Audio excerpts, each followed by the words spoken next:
بیٹھا وہ خطیب جو حضرت زینب کی چادر کے اترنے کی بات کر رہا ہے، میں اس سے مخاطب ہوں کہ میں وائس تک تو پوچھنا ہے اگر تو گل دسا چھوڑیں، بجائے غصے ہون دے خلش میری مٹا چھوڑیں، میں شاید بھول گیا ہو سا مینو رات لا چھوڑیں، ہٹے ایک وال تو پردہ سورج نو شرم آوے، اوہ سورج زینب دی چادر دا نہ مل پاوے، علی دی پاک دھیاں دا بوچھن وی لہا چھڑے، علی دے پلے کیا چھڑے؟ نہیں سمجھے؟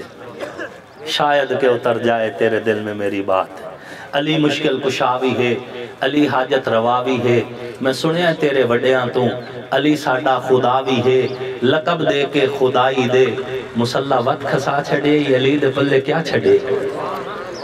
تے ملکہ دو جہانہ دی صدیق اکبر تو منگن گئی، نہیں سمجھے؟ ملکہ دو جہانہ دی صدیق اکبر تو منگن گئی۔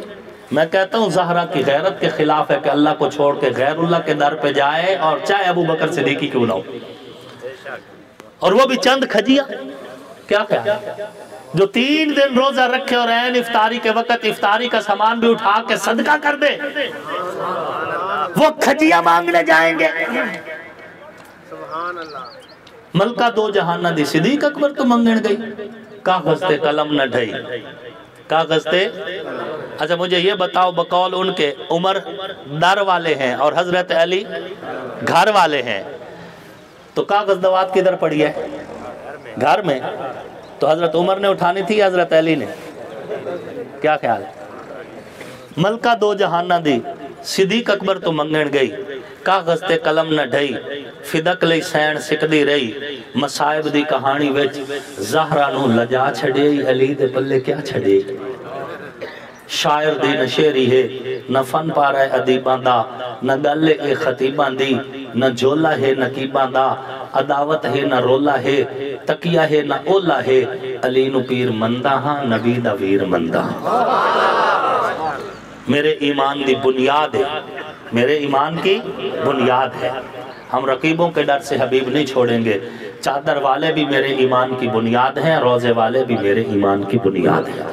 مرضی حضور علیہ السلام کی، جن کو چاہا روزے کا سایہ دے دیا، جن کو چاہا چادر کا سایہ دے دیا، جن کو چادر کا سایہ دیا فرمایا اللہم ہاؤلائی اہل بیتی، اللہ میرے اہل بیت کا مقدر سلامت رکھنا، ان کی عزتیں سلامت رکھنا، ان کی شان سلامت رکھنا، اللہم ہاؤلائی اہل بیتی، دنیا میں بسنے والے لوگوں جو چادر کے سائے تلے ہیں یہ بھی میرے اہل بیت ہیں، اور جو روزہ کے سائے میں ہیں گھر سے باہر وہ بھی نہیں۔